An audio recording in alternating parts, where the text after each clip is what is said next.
Ewon dene murwakani adicara lan beksan wonten ing titi kalenggahan.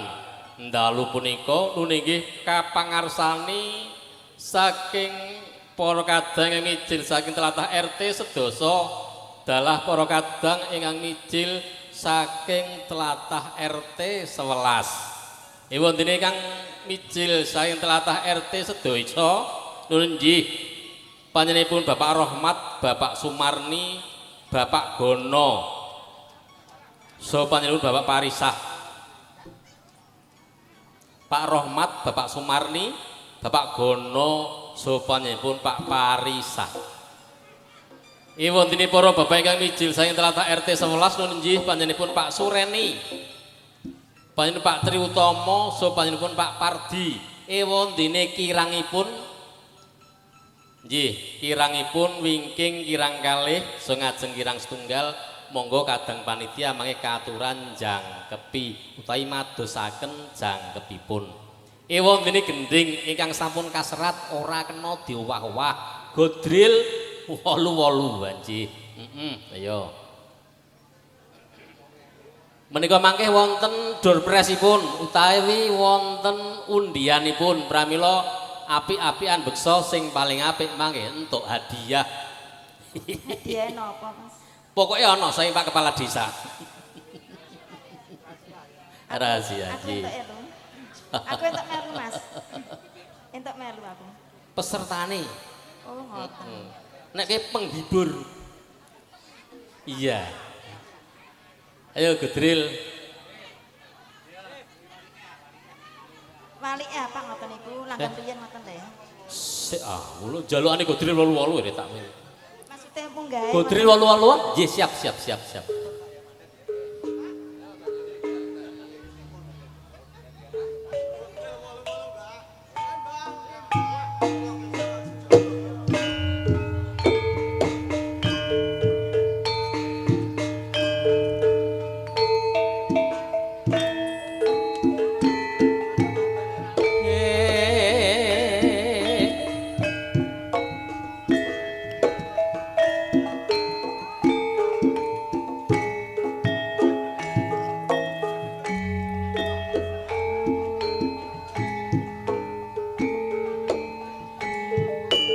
Jebule cewek kok blangkonan aku lho gumun kok. Cewek nggih.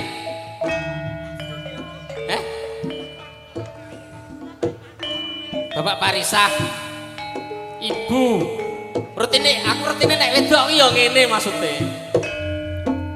Mingging, nggih. Seji rolo patmo. Ngajeng kirang setunggal wingking kirang kalih. Oke.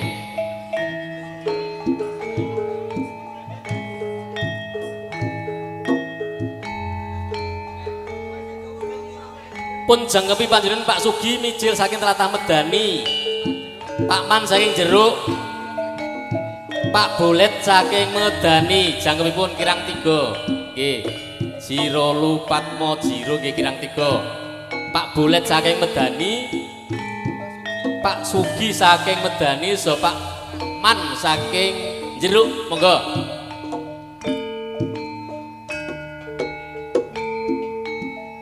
Halo, Pak Bolet.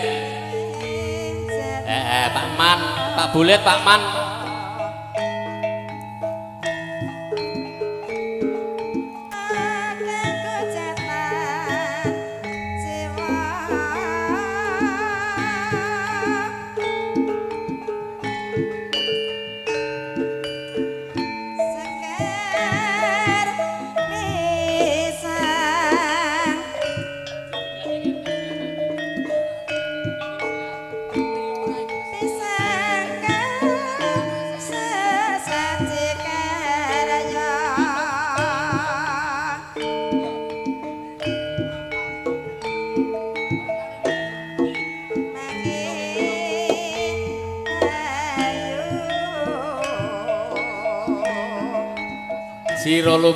Jiro Lupatmo cekap. Nggih, jenengan pinarak. Yo.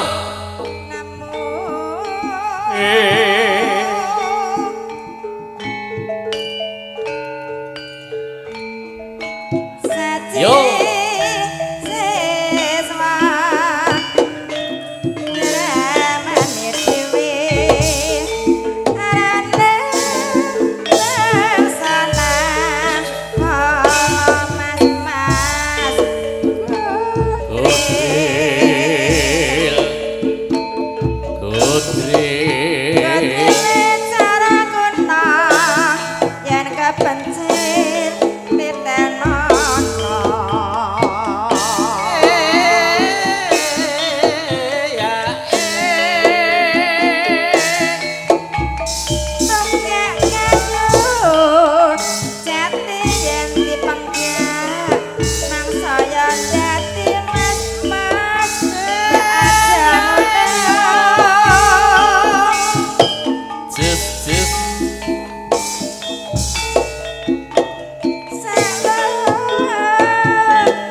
Balik.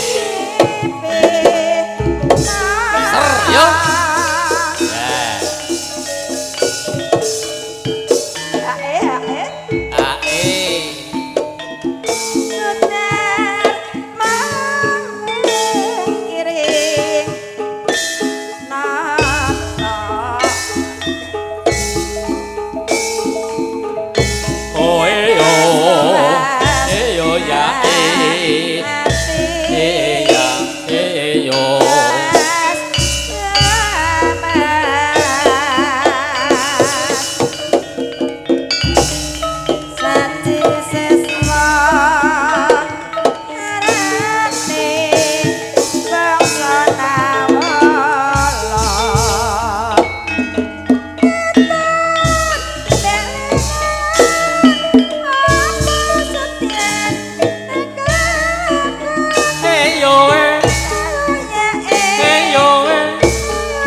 disampirke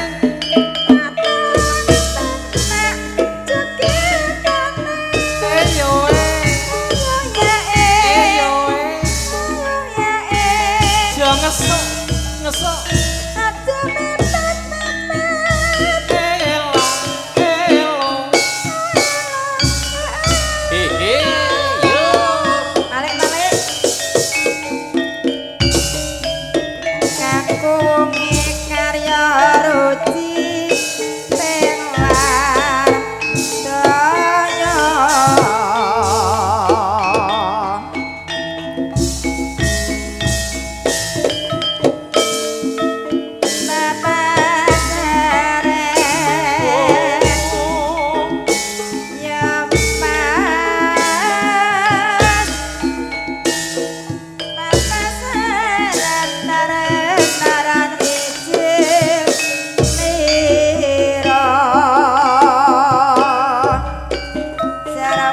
Muda-muda